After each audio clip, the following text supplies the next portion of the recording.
యాదాద్రి భువనగిరి జిల్లా రాజాపేట మండలం దూది వెంకటాపురంలో పల్లె నిద్ర కార్యక్రమంలో భాగంగా మార్నింగ్ వాక్ లో పాల్గొన్నారు జిల్లా కలెక్టర్ హనుమంతరావు.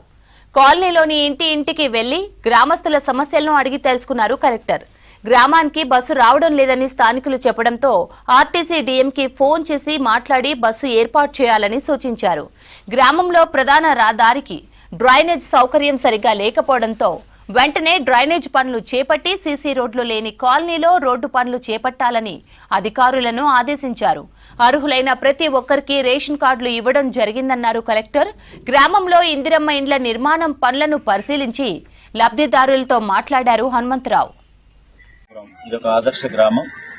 ఇక్కడ మనకి రాజాపేట మండలంలో దూది వెంకటాపురం గ్రామానికి జిల్లా కలెక్టర్ గా మరియు జిల్లా అధికారులందరితో కలిసి పల్లె నిద్ర అనేటటువంటి ఒక కార్యక్రమానికి శ్రీకారం చుట్టాం.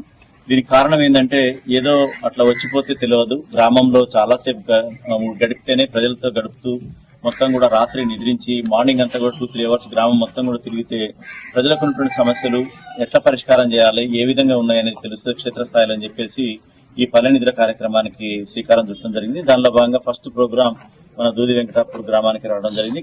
దీనివల్ల ఏంటంటే క్షేత్రస్థాయిలో అన్ని రకాలైనటువంటి ప్రభుత్వ పథకాలు అందుతున్నాయా లేదా, ప్రభుత్వం ఎన్నో రకాల కార్యక్రమాలు చేపడుతుంది, అవి అందుతున్నాయా లేవా, సన్న బియ్యం, రేషన్ కార్డులు, ఇందిరమ్మ ఇండ్లు అయితే ప్రతి సోమవారం డబ్బులు పడుతున్నాయి. బేస్మెంట్ కి ₹1,00,000, గోడల వరకు వస్తే 1,00,000, మొత్తం స్లాబ్ అయిపోతే 2 లక్షలు, మళ్ళీ పూర్తి అయిపోతే 5 లక్షలు. ఇక్కడ వేగవంతంగా అవుతున్నాయి. ఇక్కడ ఉన్నటువంటి పంచాయత్ సెక్రటరీ గాంధీ గాని, అదేవిధంగా క్షేత్రస్థాయిలో ఏఈ హౌసింగ్ వీళ్ళందరూ కూడా నిరంతరం పర్యవేక్షిస్తున్నారు. బేస్మెంట్ బిల్లులు కూడా దాదాపు 14 మందికి పడ్డాయి. ఎవరైతే బేస్మెంట్ చేసిరో ఎంబటే చేస్తున్నారు.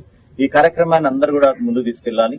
లేకపోతే ఇంకో వారం రోజులు చూసి స్టార్ట్ కాని వాళ్ళవి వేరే వాళ్ళకి ఇచ్చేటటువంటి పరిస్థితి ఉంది. కాబట్టి అందరూ స్టార్ట్ చేసుకుని ఇల్లు కట్టుకోవాలనేది మన యొక్క ప్రభుత్వ ఉద్దేశం. ముఖ్యంగా మెయిన్ రోడ్ లో కూడా కొంత డ్రైన్ లేకపోవడం వల్ల ఇళ్లు మునిగిపోతున్నాయన్నారు. అది కూడా ఎస్టిమేషన్స్ వేసి త్వరలోనే వాటికి కూడా మోక్షం కల్పించే అవకాశం ఉంది. దీనివల్ల మాకు ఒక అవగాహన వచ్చింది. పల్లె నిద్ర వల్ల ప్రయోజనం కలుగుతుంది. ఇట్లాంటి ఆదర్శ గ్రామాల్లోనే ఇన్ని సమస్యలు ఉంటే ఇంకా రిమోట్ ఏరియాలో ఇంకెన్ని ఉంటాయి అనేది ఇది నెలకు ఒకసారా లేకపోతే 15 days ఒకసారి అనేటువంటి చూడటంతో ఈ వెళ్ళిపోయిన తర్వాత 2 రోజుల మీటింగ్ పెట్టుకుని తదుపరి కార్యాచరణ